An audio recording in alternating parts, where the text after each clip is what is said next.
Good evening, everyone. It's a pleasure to be hosting this lecture by my colleague Johannes Auenmüller, who has joined our team. It'll be a year and a half soon, at the beginning of 2020. Johannes holds his PhD from the Freie Universität in Berlin, and he has done research on bronze casting at Bonn University, and on a completely different subject, on the social fabric of New Kingdom Nubia at the University of Munich. Johannes has taught. His teaching credits include Berlin, Leipzig, Bonn, and Munich, as well as Münster. And he held a position as a research assistant there before joining our team of curators here in Turin.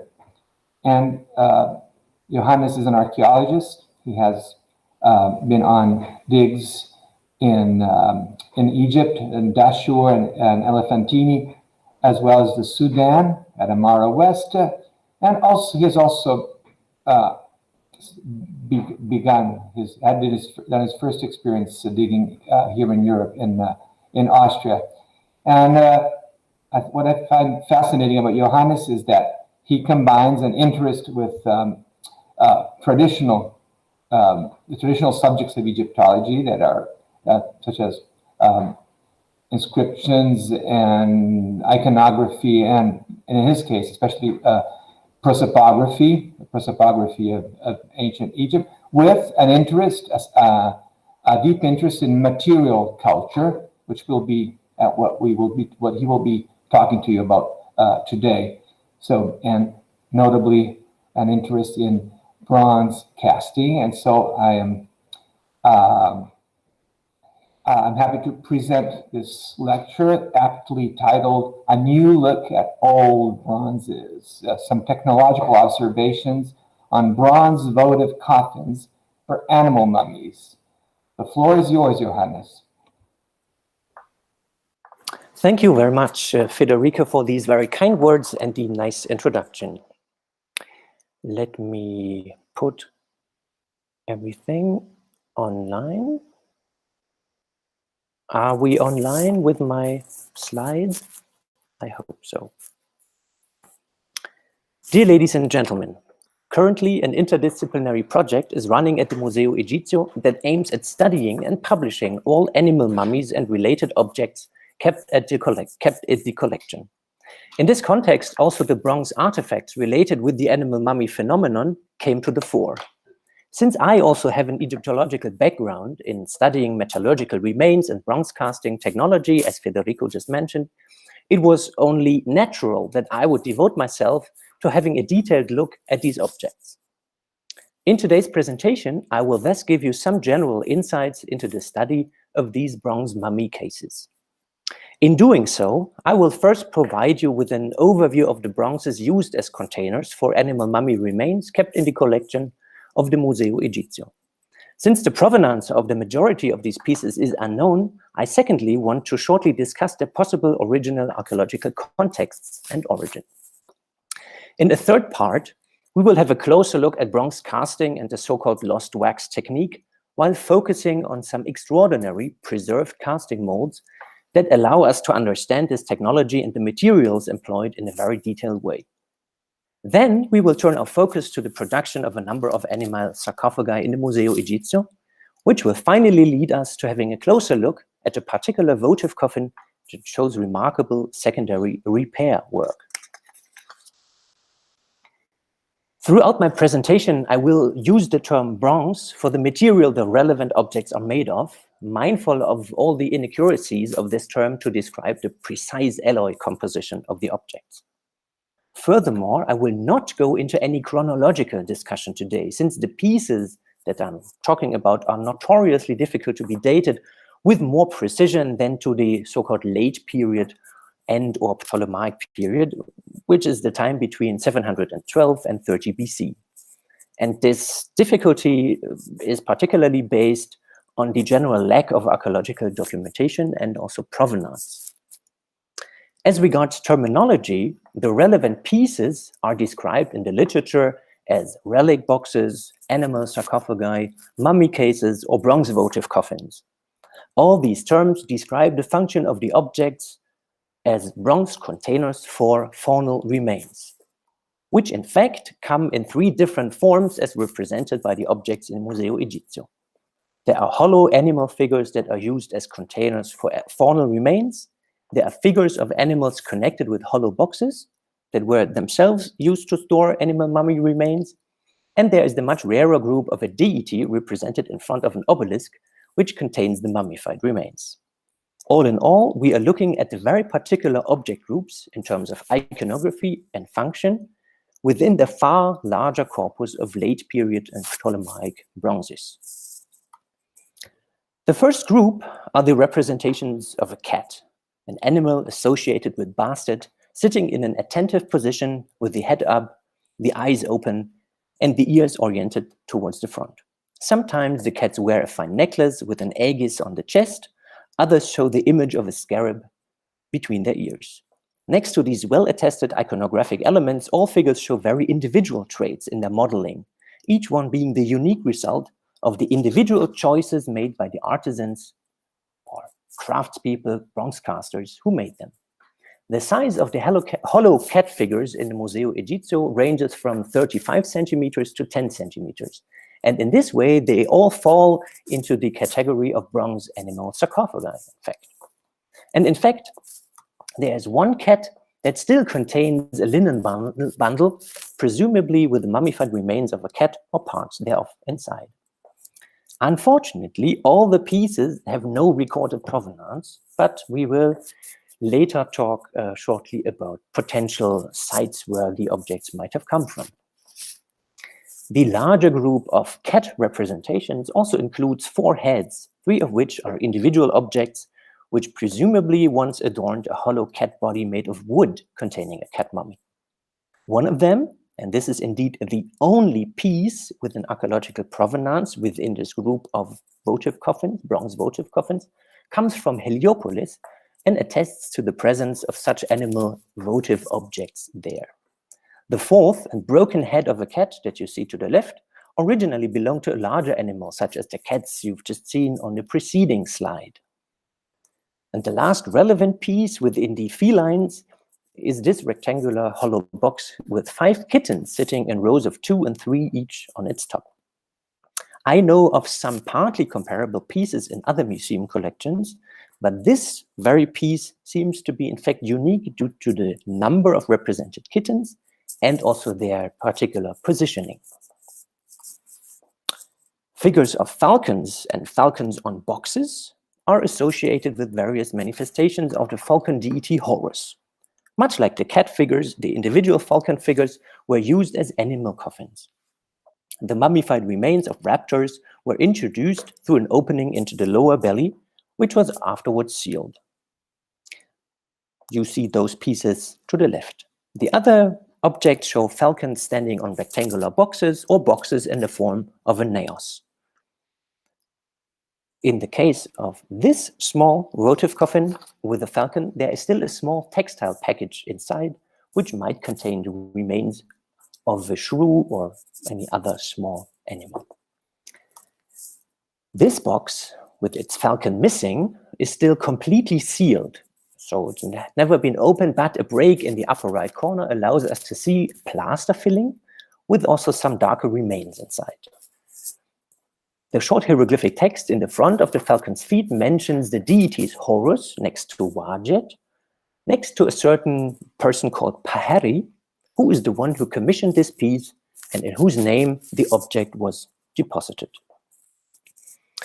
Much like the 5 kittens together on one box, there's also one nice small box with 3 falcons standing abreast next to each other.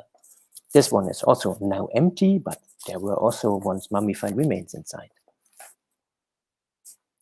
We are now continuing to the group of shrews. They are represented standing either on hollow boxes or on bases.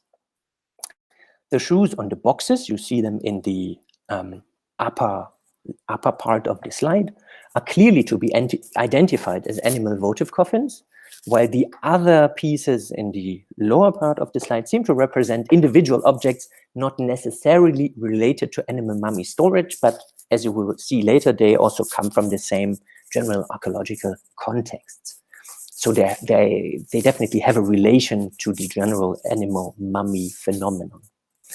Next to their characteristic body shape, some of the shrews, which were associated with Horus of Letopolis, are decorated with characteristic winged sun discs and scarabs on their backs. The presence of testicles showed that male shrews were meant to be represented.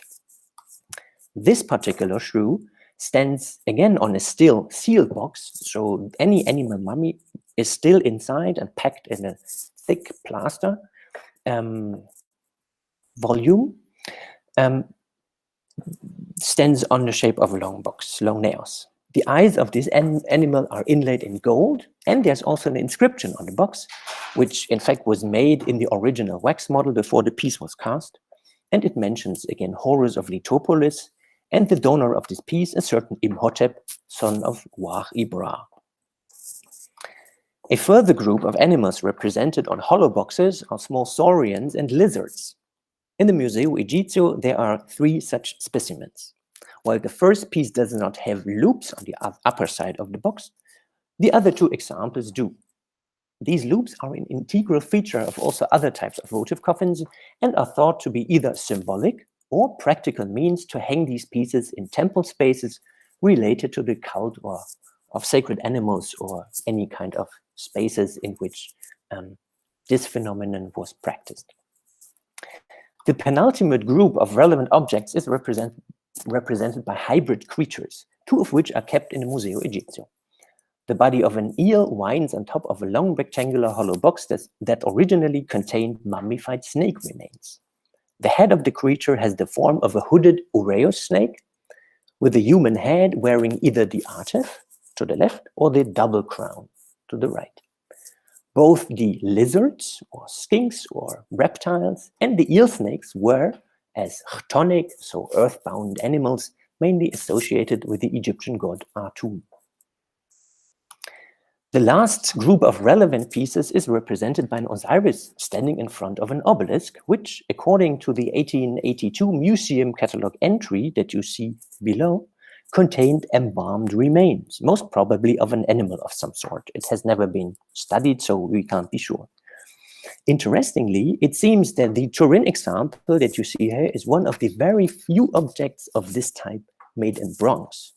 There are many more pieces known in wood, not only in the collection of the Museo Egizio, but also in the Louvre and elsewhere. In terms of parallel pieces cast in bronze, I so far only have found one Osiris figure seated in front of an obelisk on the art market. With such pieces, we also recognize that Osiris was, next to all the animals, also associated with potentially mummified animal remains, and also that these pieces were meant to be deposited at particular sites and spaces in particular contexts. We will now talk about those contexts. So after this short overview of the range of bronze containers for fallen remains kept in the Museo Egizio, a brief discussion of the possible provenances of the objects shall follow. So except from this one cat head, we'd have no idea where the other pieces actually come from. Earlier, I have already mentioned that the cat was the sacred animal, or better, the animal hypostasis of Bastet. And indeed, it is the main cult center of this deity, the town of Bubastis, Tel Basta, the modern Zagazig, in the eastern Nile Delta, which comes to mind as the typical find spot of such bronze cats. Edouard Navy undertook large-scale excavations there in the late 1880s, during which also the vast cemetery of cats was touched. Navy describes the scenery as follows. Standing on the western part of the Mount of Bubastis, the visitor has before him an area of several acres. Near the numerous pits by which the place is honeycombed are seen heaps of white bones of cats. There, the locals found the numerous bronze cats which fill the shops of the dealers in Cairo and are now also distributed in all museums with Egyptian artifacts all over the world. Navi then continues to describe that his workmen then had to dig deeper to actually find bronze cats next to bronze cats' heads and other figures of the deity Bastard. All were in a rather bad state of preservation due to their long-term exposure to groundwater. In the early 1960s, Shafik Farid undertook excavations at Bubastis in the neighborhood of the intensely plundered cat cemetery that Navi had just mentioned. Farid uncovered the ruins of rectangular galleries in mud brick, you see them here, in which cat bones and this bronze cat was found. And in fact, this piece is one of the very few cat bronzes with the secure archaeological provenance from Bubastis. You see this little black and white photo. This is how this cat was found lying within one of these rectangular gallery spaces. In view of the very large number of bronze cats allegedly coming from Bubastis, so you might have seen them in all museums with Egyptian cats, it could well also be that some of the cat sarcophagi in the Museo Egizio actually come from this site. We would need to undertake more in-depth study also in the archive to see whether we find any documents that could prove this. The short review of find spot of bronze cats is, however, not complete without also mentioning the Bubasteion at Saqqara to the west of Memphis. It was a temple complex for Bastard located at the eastern edge of the desert plateau. In the Old and New Kingdoms, the cliff edge was used for elite rock tombs that were later reused as cat catacombs. During excavations undertaken by Alain Zévy in the 1990s, a corroded bronze cat coffin was found, which was carefully wrapped in linen. In fact, some of the cats that you've just seen in the Museo Egizio also show tiny traces of such an original wrapping in the outer green corrosion layer. The Bubasteion site was also more recently in the center of attention when Egyptian archaeologists announced the discovery of many wooden cat figures, including mummies, some of which were colored and covered with gold leaf. And amongst these finds, also few bronze cats and cat heads were brought to light, which quite nicely correspond to the specimens in the Turin collection in terms of the general object type. In order to look for potential find spots of the other bronze votive coffins, so not the cat, but all the other pieces, we stay at Saqqara and turn northwest towards the desert plateau. Here at North Saqqara, one finds another key part of the extensive animal necropolis landscape. This site was discovered by Walter Emery in the late 1960s. In the center is a temple complex which provides access to underground galleries for the deposition of mummified ibises, baboons, and cows. The complex that interests us most today are the so-called falcon catacombs to the southeast. Upon discovery, Emery describes them as follows. The entrance stairway led down to a vestibule with a stone-built gateway and rooms much disturbed by plunderers. With small stone coffins containing mummified falcons were hundreds of statuettes of faience, bronze, limestone, steatite, and wood. So, where exactly were these hundreds of statuettes of bronze found, and what do they look like? Unfortunately, the precise find spots of these bronze objects were not individually recorded. Chambers 4.1 and 4.2 and galleries 3 and 5 have, however, been identified as the spaces in which the majority of the bronze coffins were deposited. Amongst the larger group of animal figures from the falcon catacomb, 1 cat, 20-man falcon, 5 lizard, 58 shrew, and 5 eel snake bronze coffins can be mentioned. In fact, this is the typical animal. In fact, these deities, these animals are the typical subjects represented with these objects. The images to the right of the slide show only a small but relevant selection of all the bronze boxes for faunal remains from the Saqqara falcon catacomb. A short comparison of the animal votive coffins from the falcon catacombs and the object in Turin reveals that the main animal subjects and bronze box forms represented at Saqqara are also present in the Turin collection. Saqqara on the left, Turin on the right. This does, however, not necessarily mean that the bronze votive coffins in the Museo Egizio all come from this very site at Saqqara, although some could indeed have been found there during the 19th century. The comparison rather shows that the Turin collection houses, so to say, a rather typical repertoire of such objects in bronze, with falcon figures falcons on boxes, shrews on bases and boxes, as well as lizards and hybrid creatures such as human-headed ear snakes. So the same, let's say, typological array as we find at these falcon catacombs. Bubastis and Saqqara are not the only relevant site with animal cemeteries in Egypt from where the Turin bronzes might come from.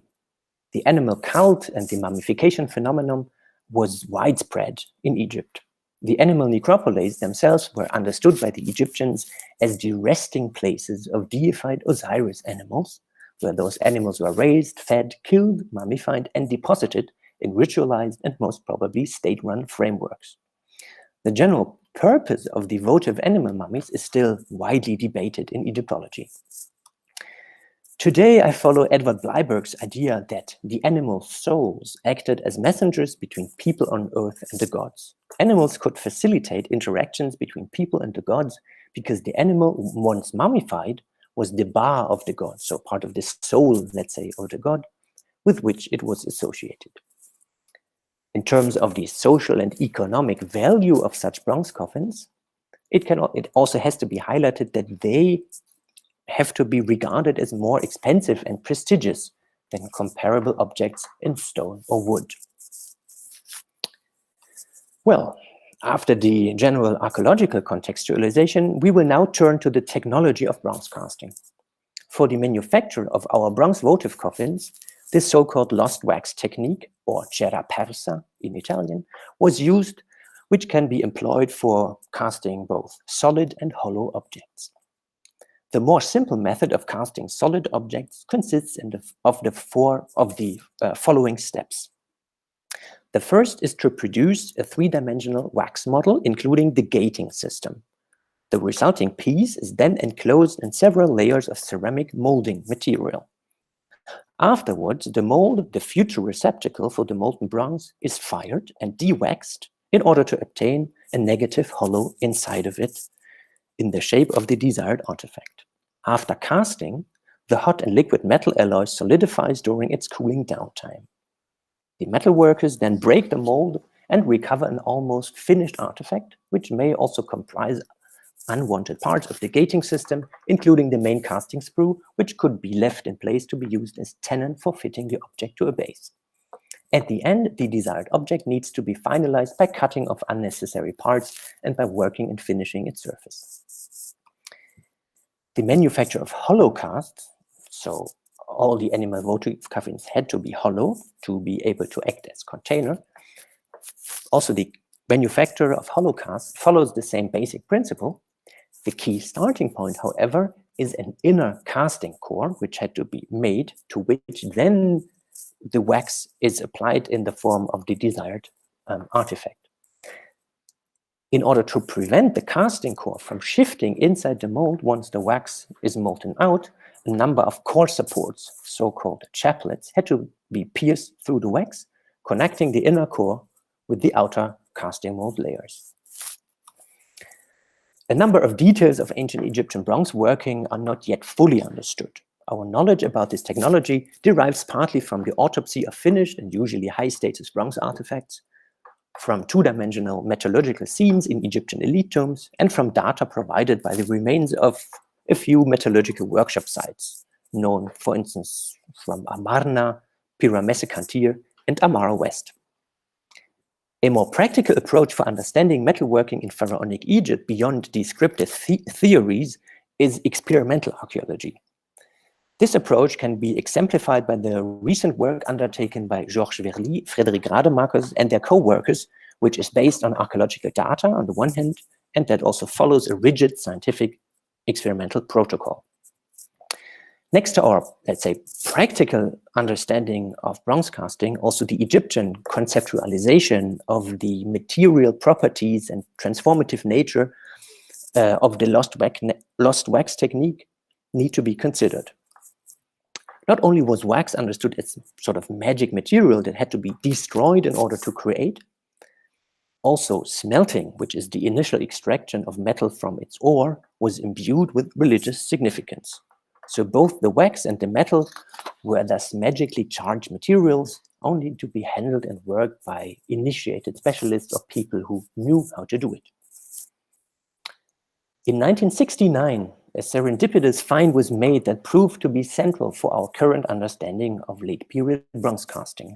A unique collection of complete casting molds was discovered by Elmar Edel and his team from the University of Bonn, Germany, in rock cut tomb 207 of the Gubbet el-Hawa necropolis, opposite of modern Aswan.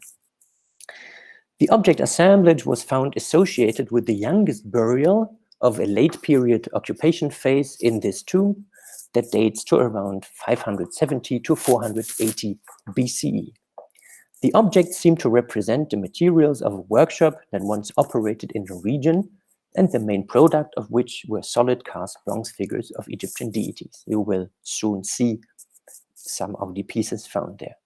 The reason for the deposition of these technological objects, including these casting molds that are key for our discussion here, in this kind of funerary context, still puzzles many scholars. I'm not going to go into more detail here because we want to focus on other questions.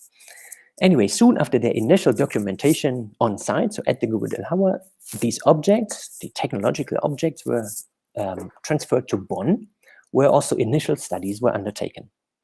Today, the assemblage is still kept at the Egyptian Museum of Bonn University. In 2014, an interdisciplinary project funded by the Fritz Thyssen Foundation began to study these objects in order to gain a fuller understanding of both their archaeological context, materiality, and technology. The functional variety of the objects ranges from negative molds for creating small wax figures, you see them here, via highly sophisticated casting molds, you see one there as well, to also cast Osiris figures.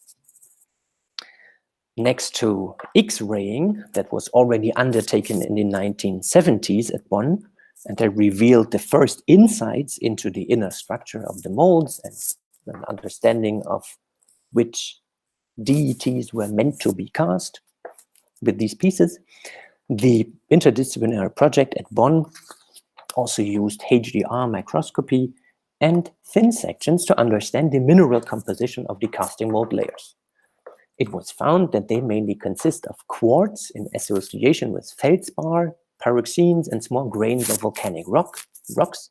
So a mixture that corresponds quite well also with the local geology around Aswan. So the bronze casters active there, who made these pieces, sourced all their basic material from the region, and you will later also see how they processed it to make it fit for the use in bronze casting.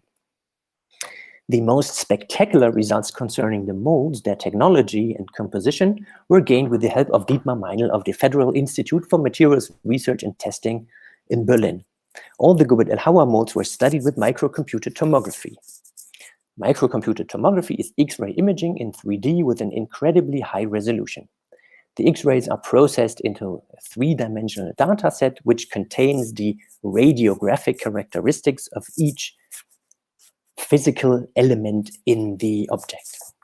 It was only thanks to this technology that materials and components inside the casting molds, such as remains of bronze or remains of wax, which attenuate the X-rays differently, could be identified in the molds. Here we see a small, empty, thus unused casting mold for a heart amulet. So this was never used for casting. It is composed of two different layers. The sprue, and including the funnel and the inner layer, are of an incredibly fine ceramic material, so very sophisticated and knowledgeably made by the technician, so to say, by the bronze casters. The outer layer is more coarse. The inner cavity was digitally color-filled to render visible the full shape of the to-be-cast motif. You see it to the right. Here we see an almost complete casting mold for a figure of Anubis. Again, the micro-CT only reveals not only reveals the two layers to be very different in granulation and porosity, but also some gaps between them, which are the results of the successive application of the outer layer on the inner already dried one. Here, the inner cavity is also digitally color-filled so that all the iconographic details of the standing Anubis that were modeled in the original wax model, which has already been molten out, can be fully appreciated.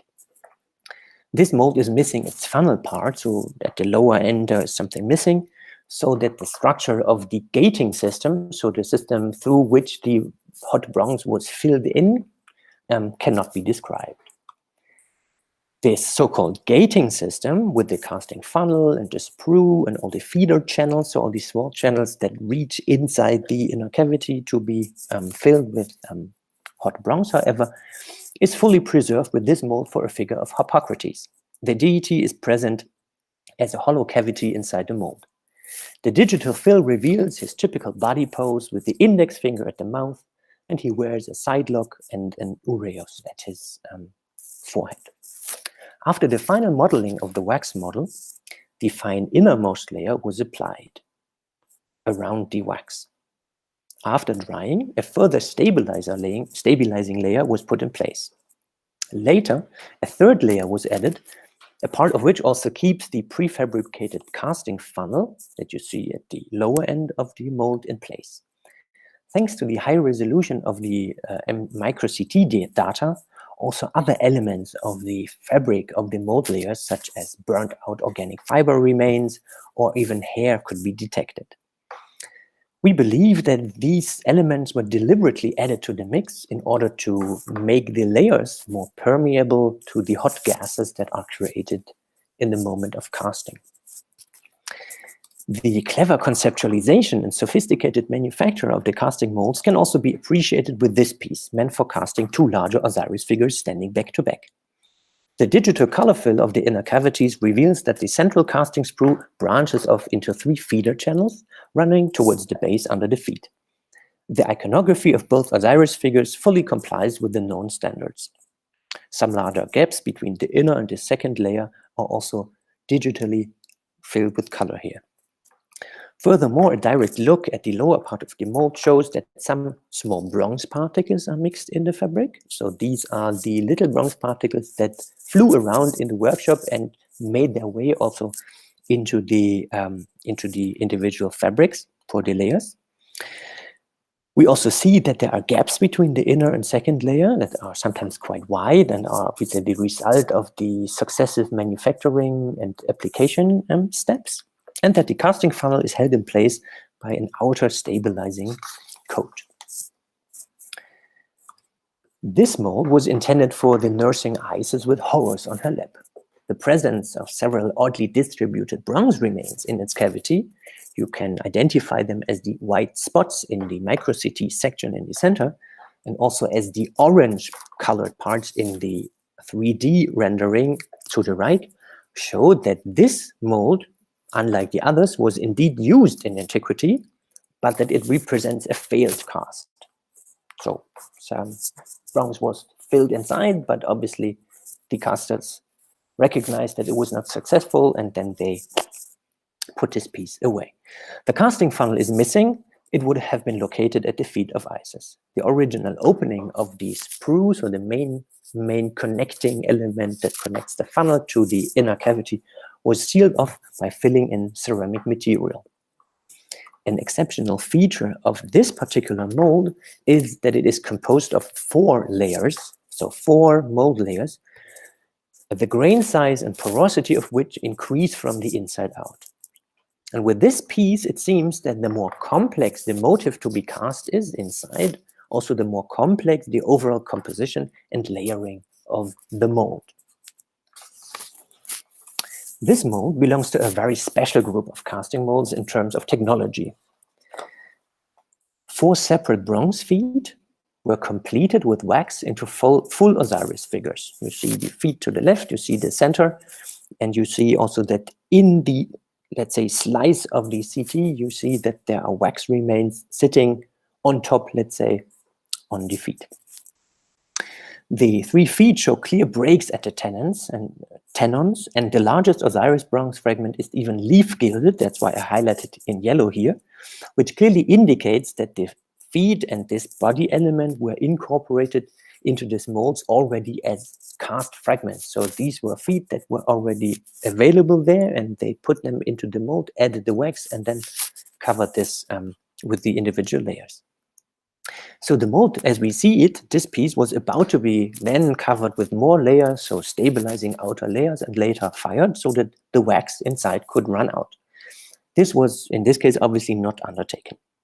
What we thus see is a casting mold, which was meant to cast 4 new bronze bodies on top of the 4 feet fragments. Why the ancient casters did not finish this attempt remains unknown. It also has to be said that it would anyway not have worked from a technological standpoint, since a full fusion of the bronze feet that are already in the mold and the newly cast-in upper body could not be achieved. These two elements would not connect properly. There is another reason that is maybe not technological, but this is something that I'm not going to discuss today in any detail. After having been acquainted with, let's say, the general composition and technological layout of a few unique preserved casting molds for solid bronze objects, we can now, with all the knowledge that we have now, look back at our bronze votive coffins. In order to be used as containers for mummified animal remains, the cat figures had to be cast as hollows. To the left of the slide, you thus see a graphic representation of the general steps, which we have already seen earlier. The method of hollow casting necessitated the creation of a casting core, remains of which are also preserved in one of the cat heads in Turin, so you see to the upper right. Furthermore, the core supports were necessary to keep the casting core inside in place once the wax layer, which was once, that is sort of now represented by the cast bronze, was molten out. Many bronze cat figures in other museum collections were in the last years X-rayed in order to find out more about their materiality and technology. The X-rays that I show here, they show the locations of these chaplets, of these core supports that were, as we know, generally made of short, flat iron wire. So they were not made of bronze, but of iron, so a very another type of metal. From the outside, the tiny worked of traces of these core supports that are nicely visible in the X-rays as darker spots from the background of the paler bronze often look like little rectangles or like little flat rusty spots, but sometimes it depends on the presence of corrosion on top of the surface. Sometimes they can't also easily be seen with the naked eye. Most of our Turin cat figures exhibit traces on their outer and inner surfaces that we can quite easily identify as remains of such core supports. Here I show one example where all the individual spots for these chaplets or core supports are highlighted. Interestingly, also the distribution of the core supports for this cat correspond quite nicely with the distribution seen also in the other X-rays of the preceding slide. In order to also be able to look more closely inside the metal and understand more technological detail, this cat and also other animal votive coffins from our collection were only 3 or 2 weeks ago X-rayed at the Conservation and Restoration Center La Veneria Reale. Alessandro Re and Luisa Vigorelli are currently processing and analyzing the data. So in the near future, I will thus be able to also present to you some more technological insights into some of our cat bronzes and other bronzes. Individual falcon figures and falcons on boxes were cast in the same manner. To the left is again a graphic representation of the individual steps. It's the same as the one that we've seen with the cats, for instance. Please note that the air escape vent that is present in this drawing, I have crossed it out with a red X, might in fact not be necessary. All of the casting molds from the Gubbet el-Hawa are lacking such elements, suggesting that the sophisticated ceramic fabric of the mold layers rendered such air vents unnecessary. None of the Gubbet el-Hawa casting molds had these types of air outlets. Several falcon figures in museum collections have recently been studied with computed tomography. The 3D reconstruction of the CT data allows us to identify also here the core supports, the distribution and size with even more precision. The CT renderings also show that the chaplets, which are worked off at the figure's surface outside, but that they still stick into the inner cavity, that they are made of iron, so a radiographic, also denser material than bronze. So you really see them nicely sticking out in the individual slices, CT slices that you see there.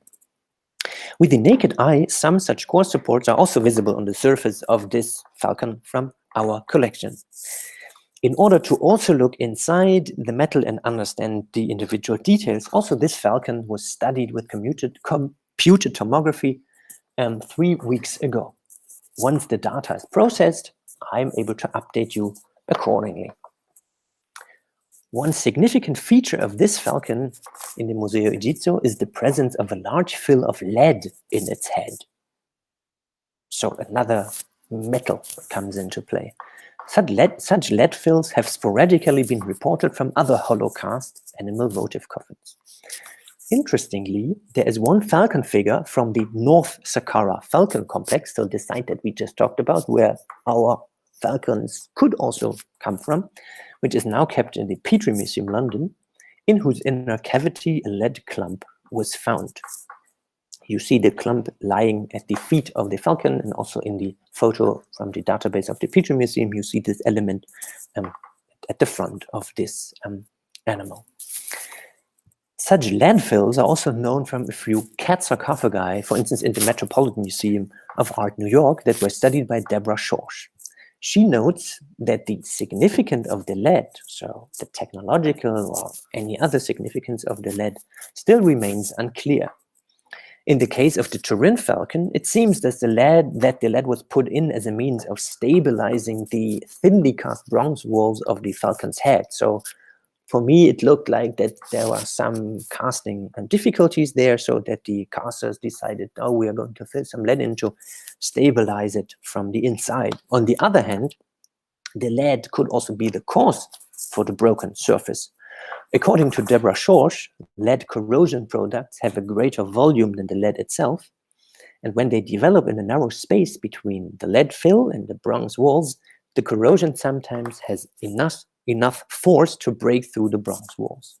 So this broken surface could also be the follow-up, the result of the presence of the lead.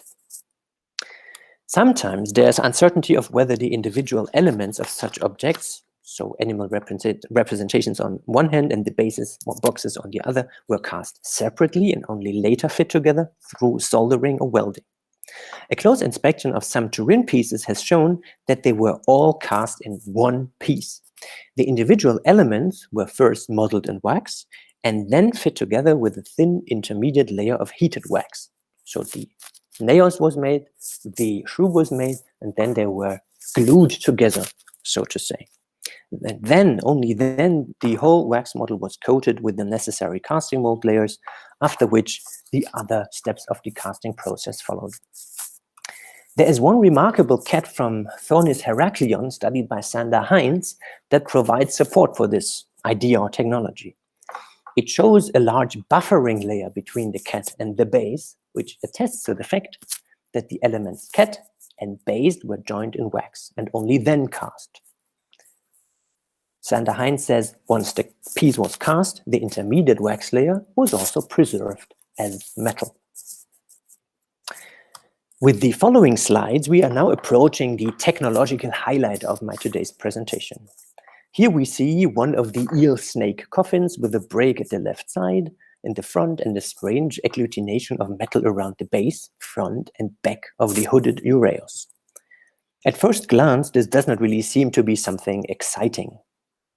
It's anyway only exciting for someone interested in casting technology. It is, however, an unmistakable sign for an ancient repair of this piece. The whole upper front element, including the ureus and the ma'at feather that supports the ureus and also acted as a channel that was necessary to properly cast the ureus and the head and the crown, they obviously broke off at one moment. We can't tell why, but this happened. In order to mend the break, the craftspeople decided to cast a so-called reconstruction layer, so to say, around this element in order to reattach it to the box and to the eel body. The present agglomeration of bronze was put in place in the form of wax smeared around the broken off front part. In order to undertake a successful repair casting, then the whole piece, or the whole front part of the piece, was including all the wax additions, you know, all the wax that was smeared around the broken off elements, were then put into a new casting mold and a new gating system, so a new system that was meant to bring the bronze directly to the place where it was necessary, was potentially directly targeted at the areas to be newly cast. The mold was then fired to let the wax run out. Then the bronze was cast into the cavities left by the molten wax. Since such new layers of bronze do not fuse with the original metal, there are several thin gaps also visible between the original and the cast-on bronze layers. The considerate distribution of the new cast-on bronze layer, however, also ensured the strong fixation of the broken off element to the remaining piece.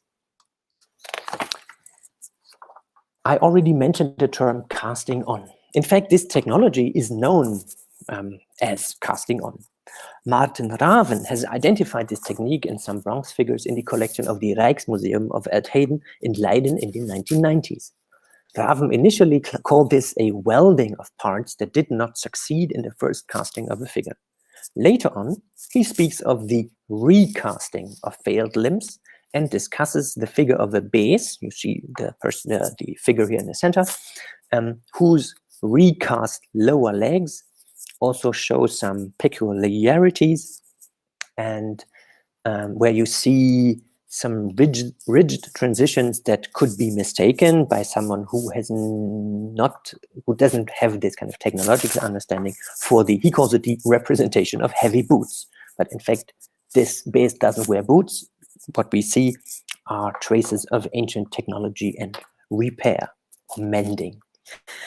In his article on metal in the Handbook of Ancient Egyptian Materials and Technologies, edited by Paul Nicholson and Ian Shaw, Jack Ogden provides us with a succinct definition of casting on as, I quote, a process by which a deficient or missing area of a cast is molded in wax onto the existing metal object, and then the whole area coated with investment. Investment is another term for casting mold material. And then new metal is cast in before the bronze was molten out. This casting on technique is in fact not so well represented in terms of exhibited museum pieces, since curators like to exhibit rather perfectly made figures in an object with visible flaws. In their storerooms, however, a number of such pieces are in most cases present. The collection of the Liebig House at Frankfurt-Main in Germany preserves 3 Osiris figures which show this quite rare casting on technique. The 2 Osiris to the left both show a cast-on metal collar at their neck that was meant to reunite the body and the head. So also here the head obviously broke off, and the casters decided to put a cast-on collar around the break. The Osiris figure to the right also illustrates this technique of casting on an earlier piece. Here, however, the metallurgists wanted to add loops. So we already talked shortly about loops to this figure at the neck and the feet. So both these elements, including the loops, were also cast onto an already pre-cast Osiris. Amongst the already discussed casting molds from the Gubbet el-Hawa, there is one even more extraordinary piece which allows to elucidate the conceptualization of the casting on technology through a real object.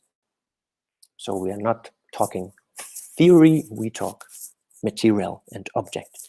The idea of casting on is, as we have seen, to allow liquid metal to surround existing breaks in order to cast on new supporting or mending bronze or missing elements. The micro-CT renderings of this mold reveal 3 Osiris figures the body of which is molded in wax, here rendered in orange, on already existing, already cast, smaller or larger bronze feet. So you've seen something comparable already with another mold from the Gubbet el-Hawa. In addition, you see it here at the back in the center, but to the right you see a number of images. There is also one reversely oriented Osiris present in this mold. The 3 bronze element of this Osiris figure, so he's composed of 3 elements. They are separate broken feet, in this case hollow cast body, so this is something completely new for the Gubbet el-Hawa technology as represented by the molds and the technological artifacts, and a head that is broken off. And they were, as we will see in more detail in the following slide, coated with a wax supply system starting at the feet and running along the whole surface of the other fragments to create a later to be cast on coat. It is noteworthy that the break surfaces between the feet segment and the body do not match. So the feet element and the body, the break do not match, indicating that both elements do not originate from the same figure. So here not one figure was meant to be reconstructed, but individual elements were taken and put into the mold. And the idea obviously was to undertake this recast. As an additional peculiarity, the broken head was attached to the body with a small rectangular in section iron rod. You see it here highlighted in dark orange.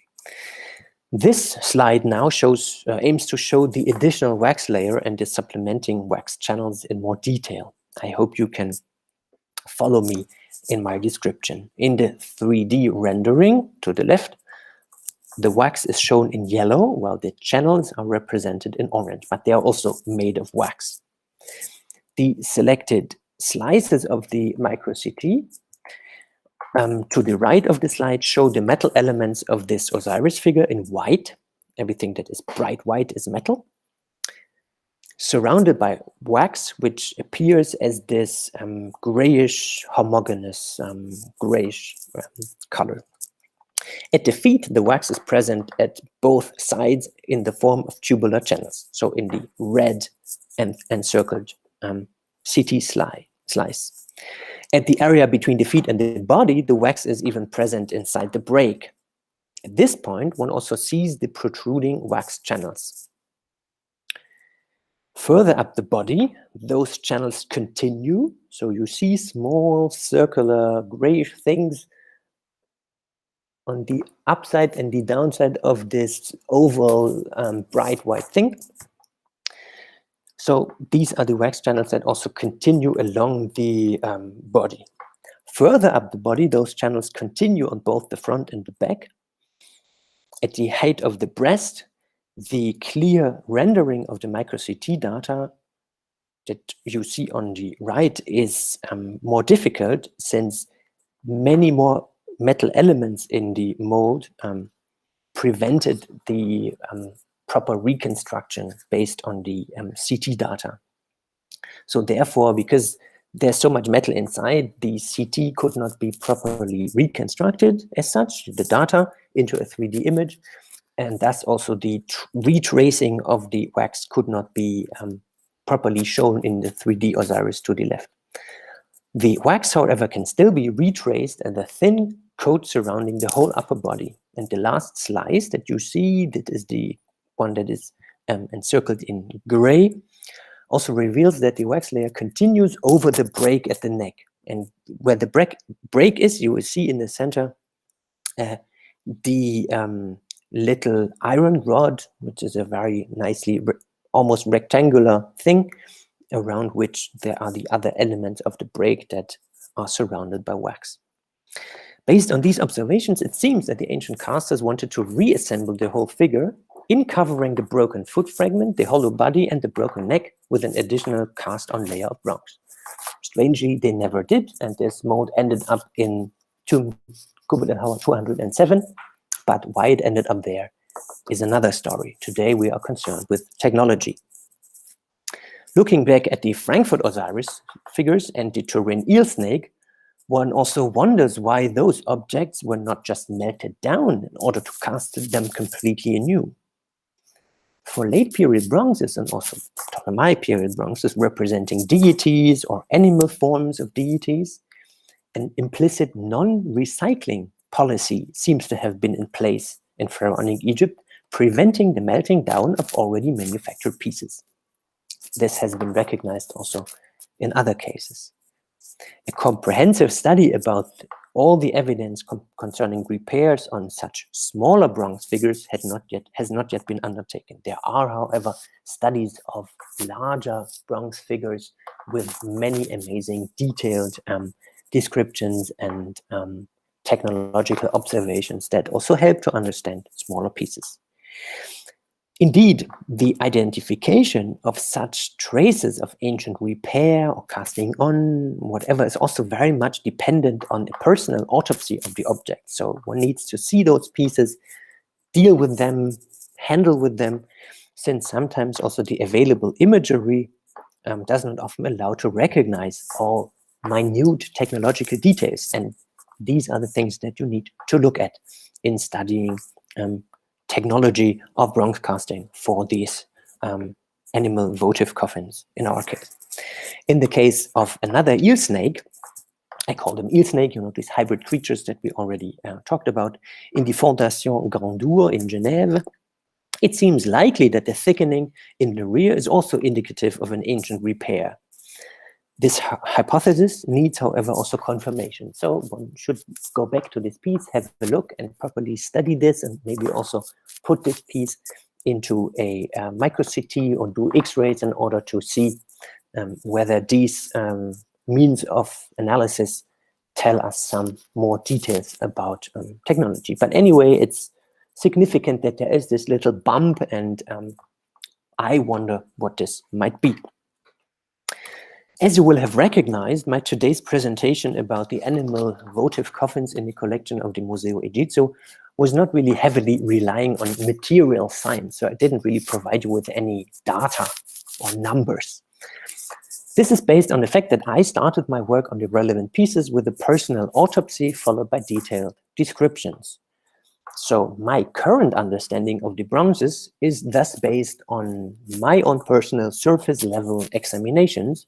That is, as you have seen, also informed by my knowledge of the lost wax casting technique and what we know about the Gubed el Hawa casting molds and how the individual steps of the casting process have to be conceptualized. In the course of my paper, I have, however, sometimes referred to the X-raying and also to the CT study of a number of animal votive coffins from the Museo Egizio. An initial research series was just undertaken, as I mentioned, 3 weeks ago by Alessandro Re and Luisa Vigorelli at the Venaria Reale here in Turin. In the context of this project, which is still running, the material scientific element will be in the center. Currently, the data is being processed and studied. So in the near future, I will thus be able to provide you with more information that might either support or disprove some of my earlier ideas and current views. But this is an element of research. You formulate an idea, then you restudy it, you get other data, and then sometimes one also needs to rethink things that seem to be clear. In order for you to continue your own research about animal mummies and bronze boxes for faunal remains, here are some 3 general reading recommendations. The first 2 books, they have almost the same title, Divine Creatures, Animal Mummies in Ancient Egypt, and Soulful Creatures, Animal Mummies in Ancient Egypt, deal with the general animal mummy phenomenon in ancient Egypt and provide fundamental discussions about the sites, the individual objects, and the underlying religious and cultural phenomena. The other volume to the right provides a full account about the complete casting molds found at the Gubed el Hawa in 1969 that were studied at Bonn. And this book thus presents several, let's say, key technological insights into the general processes involved in bronze casting in late period Egypt. And with this slide, I thank you for your attention, and I'm now at your disposal for any questions. Okay, so thank you so much for giving us, I would say, not only a new look at old bronzes, but a new look inside old bronzes. So we had an amazing tour of the insides of these Kubet el Hawa bronzes, and also I would say it was a brilliant meeting of two amazing technology. The technology of the bronze workers of ancient Egypt, and this state-of-the-art X-raying technology that really tells us, gives us a real, very deep, and literally understanding of how these bronze workers work. And before we have some more questions coming in now, I will, while I wait for them to materialize, I want to ask a question myself, and it's, did I understand correctly that the recycling was you think recycling was chosen more for religious reasons than for economic ones? It was not a matter of saving expensive bronze, but there was also a concern with the fact that the image was imbued with a certain sacredness, or a connection with the deity that would have made it something sacrilegious, or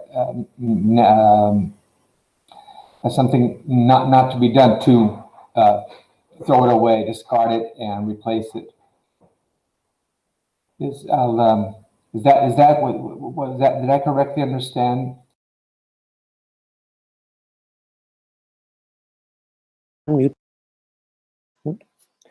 Yes, indeed, you are right. So it seems that once a bronze is cast and represents any type of animal figure, it is already imbued with a certain power and potential. Thus, it seems that particularly these objects were not melted down. So one could take them, put them in a crucible, melt them down, and to cast new objects. But in this case, obviously, this was not really undertaken. And Aurelia Masson-Berghoff, she calls it that there was this, what I also use the term, the implicit non-recycling policy for these types of objects. What we also see in other cases, not necessarily or only related to the animal bronze votive coffins, is also with other groups of bronze objects that were part of the temporal ritual. So we have, we also know from the Saqqara animal necropolis a number of assemblages of ritual bronze objects that were used in the cults, in the temples, that were then, after they fell out of use or after they were not in use anymore, were ritually deposited in cachettes or caches within the temple precinct. So they needed to be there within the temple precinct because also the material was, let's say, contaminated because it was used, you know, in this religious and cultic context.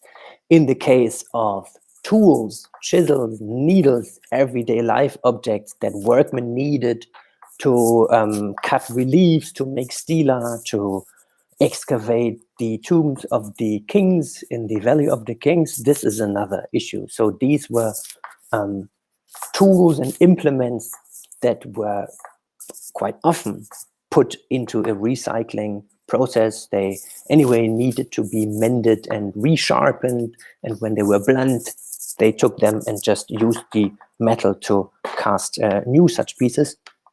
But with bronzes representing deities or animal forms of such deities, it seems that once they were made, they had a specific potential, personality maybe, and this led them to be deposited. And in fact, we also know many cachettes or caches of bronze objects also from Egyptian temple sites. For instance, I can just say that at Karnak, the big Karnak temple, within the Karnak cachette, about 17,000 Osiris figures were found deposited. So amazing number also of objects, showing also the large scale, let's say, economic element of this bronze production. Right, thank you. And I have a question about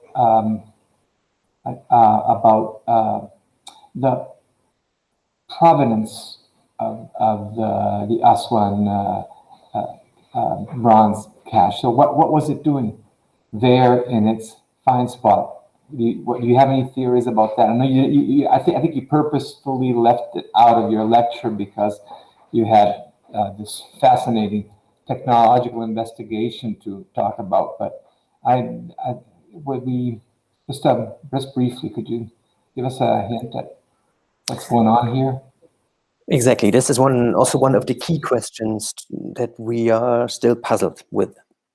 One idea was that, in fact, in the front of this tomb, there was once a casting workshop, and this was something like the refuse that they just deposited somewhere close by, and this was the tomb. But this is something that we can't prove. This is not the case, because if any kind of high temperature installation would have been present there in front of the tomb, other traces of this manufacture type, like crucible fragments or vitrified bricks from the installations, would have been found.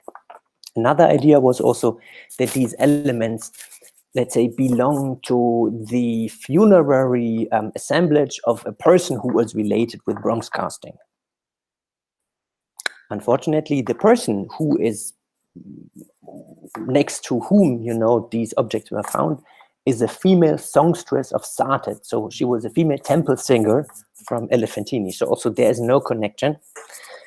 Therefore, we also think that we talk, let's say, about something, a ritual deposition, that also these objects, also as casting molds, they already contain, the potential personality of those deities to be cast inside, even though they are like in intermediate technological stages, even if there are failed casts, even if these casting molds were never used, even if these casting molds show interesting attempts at maybe trying out new technologies or showing already existing technologies. Yeah, we think that this kind of deposition idea in this tomb context is one that, at least from an Egyptological standpoint, based on what we know about the functionality and significance of such objects, including Osiris figures, that we see this kind of connection. But there are also other ideas, and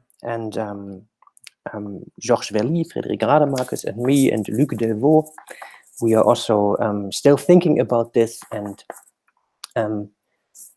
in the future we will also, let's say, go public with some of the other ideas and connections that we see, or that we feel to see, or that we can properly methodologically also prove that we see that. Yeah.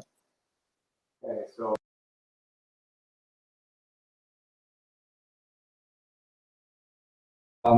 I have so I'm looking at questions in the chat here. The question is about the micro CT scanner. Is it your team's own design?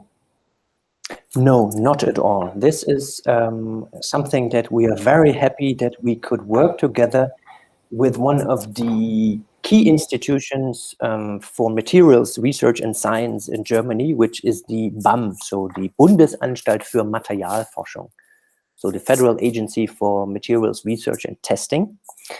And there is one work group, Dietmar Meinl is one member of this work group, and they have this micro CT. So they have their own, let's say, custom made, custom installed CT machine, which allow us to look into the objects in that high detail. If we would have put this in these pieces in, let's say, conventional CT scanners available in, let's say, hospital context or other research and conservation facilities, we would maybe not have got these kind of detailed resolution of the inner composition. No, so this is something that we have not developed. We were very lucky to collaborate with Dietmar Meinl and the other members of his team, Herr Illerhaus and other members. And yes, I mean, without the application of this amazing technology, we would until now not yet have had any idea about all these really detailed things. In the 70s, after the objects were brought to Bonn, Elmar Edel already let some X-rays made, so like two-dimensional images were available that told us something about the motifs to be cast. So we knew already, okay, there is an Osiris to be cast inside, there's an Anubis inside, there is the Isis with child inside, but the, let's say, the materiality, the fabric, the composition of the casting molds could only be studied with the help of the micro-CT on the one hand, and then employing other methods such as micro or thin sectioning, and yeah.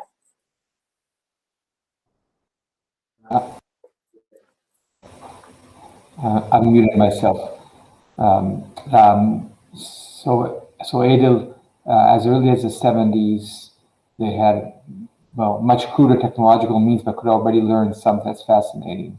That early, they could already see something in the bronze, although not nearly as much as you can. I have an interesting question here.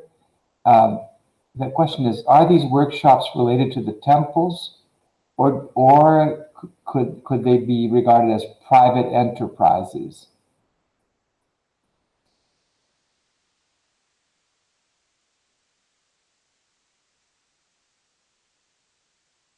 Unmuting? No. Well, as far as Pharaonic Egypt is concerned, these workshops are definitely temple-related or associated with temples, since the temples were those institutions in ancient Egypt that also had control over resources.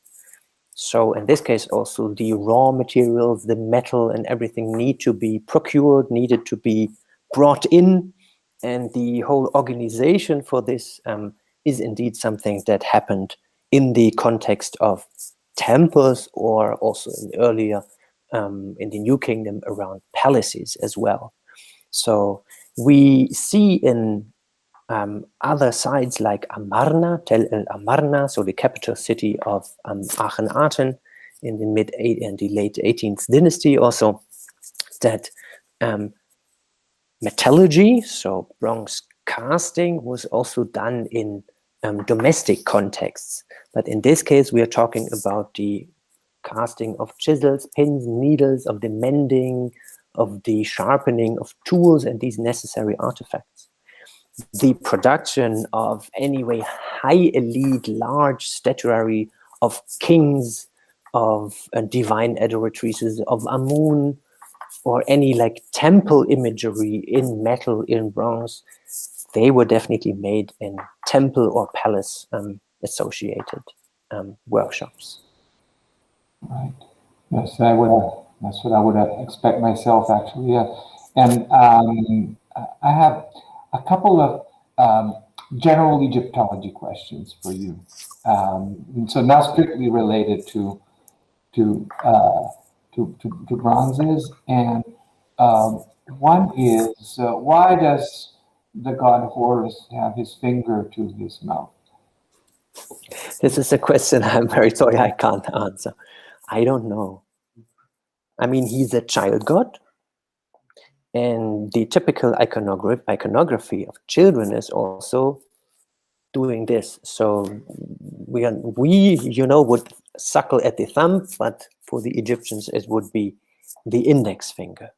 And as an iconographic element for characterizing this Hippocrates as a child that is later also to become, let's say, the king. Isis is his mother. You know, he is shown in this particular iconography. Also, the side lock that you see, that is an additional element, an iconographic element that we know from the representation of children of Pharaonic Egypt. So in the end, I know, but it took me a while to, you know, find the right answer. Exactly. So this kind of reminds me that I've known children who sucked their index finger instead of their thumb.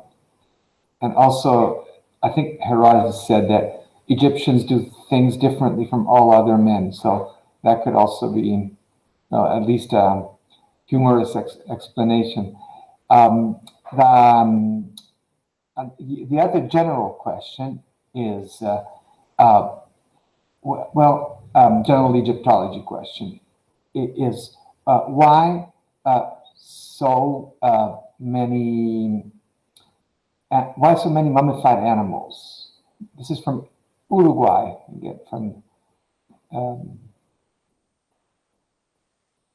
Why so many mummified animals? This is also this is a key question for our understanding as Egyptologists of this whole phenomenon. We know that I wouldn't say animal worship or animal cult, but that the Egyptians were, since pharaonic culture came into being, were interested in animals as entities that had any kind of relationship with deities. So we know that animals played a very important role within pharaonic Egypt, not only as offering animals, but also as animals that contain, you know, potential divine aspects or powers. And therefore, we know that many animals were also kept in the temples. We know, for instance, particular sacred animals in this case, like the Apis bull that was kept and bred and fed, you know, also in Memphis, and was one local deity, so to say, in the form of a living animal. And after the Apis bull died, he was also ceremonially mummified and then buried in the so-called Serapeum, a very prestigious place also that looks back at a long history that also already started in the New Kingdom. But why so many animals? There are many questions, many answers about this. It's really the key question of how we understand these animal mummies to work and what was their place and position within, in this case, late period and Ptolemaic period Egypt. There are ideas that these animal mummies are like objects that pilgrims could buy when they went to these animal cemeteries to deposit these animals there to get any kind of feedback back from the deities. There is another strand of idea that all the fabrication of the animal mummies is in fact state-run, and that everything is related to royal festivals, New Year's festivals, and that not so much the whole Egyptian population took part, but that this was a very particular element of late period and Ptolemaic period cult. In my presentation, I highlighted the idea of Edward Bleiberg that these animal mummies could be seen, and this is only one of the ideas that are currently available and discussed, that they acted as messengers between the people on earth and the gods, and as such could facilitate the interaction between people and the deities, and could be used as a means of transfer, you know, of either problems to the deities or of a gesture of thank you to the deities. But in fact, this is a highly debated topic in Egyptology, which I have to say, as a person who's really more interested in the technology, don't really feel to be the best person to answer. There are people who can do this better. And if you read the books by Salima Ikram or the catalog Soulful Creatures, edited by Edward Bleiberg, and other books and studies on animal mummies, you will then also see, you know, the individual ideas and also the reasoning behind the individual ideas. You know, why particular scholars have this idea or understanding of the phenomenon and others have the other. The number definitely is breathtaking. So this is something that is amazing. So there's a huge also economic element within this animal cult. And this is definitely something that that Egyptologists will deal for the near and future in general. So this is a topic which is heavily debated still. Yeah, there certainly will be for many years to come. And I will part with you with one last question. We have a question about printing, 3D printing. Have you done any of that with your virtual models? Yes, we have. In fact, yesterday I thought to bring our little Harpocrates with me. You know, we printed a series of 3D prints based on individual available 3D printing methods. What we also did, we used the 3D print as the basis for creating modern casting molds, and we recreated the whole casting process with modern materials. On the other hand, the team from Brussels, with Georges Verly and Frédéric Rademakers, they also have used our archaeological and micro-CT data to use it to really recreate all the individual materials and steps of the lost wax casting technique, to experimentally recreate some of the objects. And this is also an ongoing project. There are also some future publications about this, which will talk about this. So yeah, without the 3D printing, we could not have achieved like modern recasts. And also we had a nice exhibition about this also at Bonn and other German museums, where we also showed our little 3D prints, and it was nice for people also to see, you know, how those pieces look like and what one can do with it, and how the application of the CT, of a modern technology, to an ancient object allowed to extract data from a hollow inside an ancient casting mold, to transform this hollow into a digital model, and then to transform this digital model into a 3D printed plastic model, and to use this 3D printed plastic model as a model to form wax models, and then use these wax models in modern casting. So we have a whole step of material transformations that are really, that center on the gathering of data through the micro CT. So yes, indeed, we did 3D printing. It was very successful. And this was also one element that helped us to understand also some of those rather strange casting molds.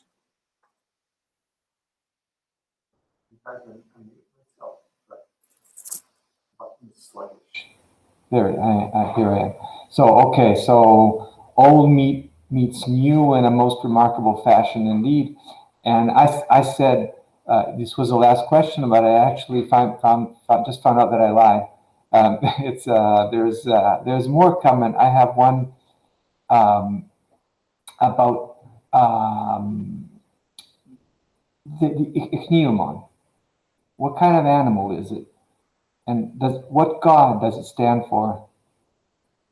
The ichneumon is something like a mongoose, so it's a Particular type of, it's not a cat, it's mongoose, and it was living in Egypt, and it is also connected to the deity of Atum.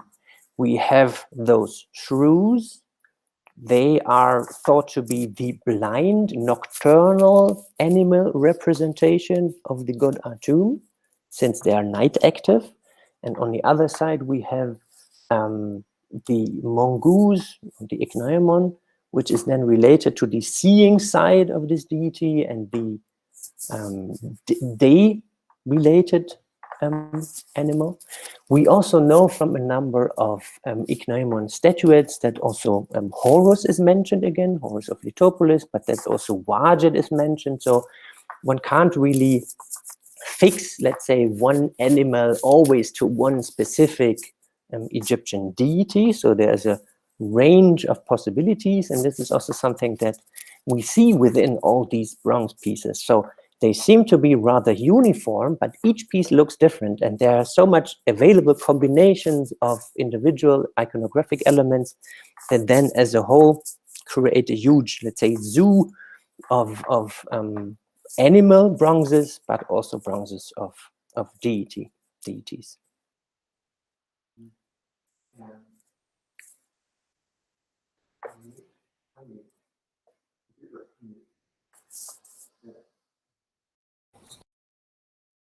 Off again. Okay, now I'm on. I have two more quick questions for you. One you already actually partly answered, but just as a quick recap, these artifacts were offerings, weren't they? It depends on how we conceptualize the term offering. So they were not offering really to a deity in the sense of the word that something is offered to a deity. They were not offerings towards a dead person or offering to a god in a temple. They were, you know, as I said, something like a means of communication that were deposited in sacred spaces in these underground catacombs that were related to particular deities. So that's why I also use this term votive objects. So there is this this meaning of someone donates something to a deity. So in this case, it is, one could understand it as offering. But on the other hand, there are, let's say, media and means of communication and of appreciation and of trying to open a channel towards a specific deity.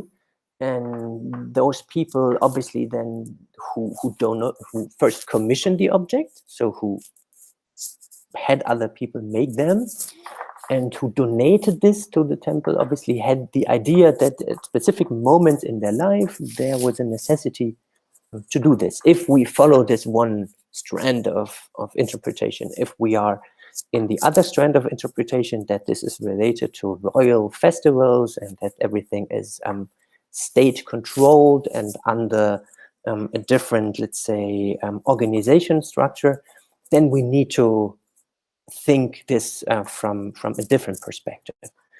But yeah, well, one could say offering, one could also say means of communication. But anyway, offerings are also a means to communicate with a deity or a dead person if you want the other entity to participate in any kind of substance from these offerings. So in this case, in fact, they also establish this person who offers and the other entity, the deity, this relationship between these two poles. So yeah, the more I think about this, maybe. Okay, so now to wrap it up for real, guys. I have one last question about publications of this research on the technology used to make the Turin. material? Because of course we looked at a lot of insides of bronzes, but they were those from Aswan, the ones that you researched at Bonn University. But the Turin material, is there a publication already, or are you working on one? In fact, we are working on one. This was also the starting point of my paper. So at the moment, there is this interdisciplinary project on all the animal mummies from the Turin collection. And so the bronze objects are like one element of this. And a huge group of people is currently working and studying all those pieces. And we are writing our individual object descriptions, including technological details. So we hope that in the near future, and I also think that Federico hopes that in the near future, we will have a publication that includes all the animal mummies from the Turin collections. So from mummies in wooden coffins to mummies in bronze objects to all other kinds of mummified animal remains that there are here in Turin. And then in the context of these publications, we will also have some technological focused discussions. As the animal votive bronzes that I talked about today have only 3 weeks ago been put into an X-ray and into a CT, these data, it will depend whether we still can include it into the animal mummy catalog or whether we will use this data to write, let's say, specific material scientific publications and papers about these technological details and also about the use of these means of analysis and also about how the data is processed so that, you know, this, let's say, technological material, analytical material science dimension also is provided with its, necessary publications. So this is something that we are currently working on. So in a few, hopefully not in a few years, but in the next years, we hope that we are going to publish on one hand the animal mummies catalog and on the other hand dedicated papers to the technological study of those pieces.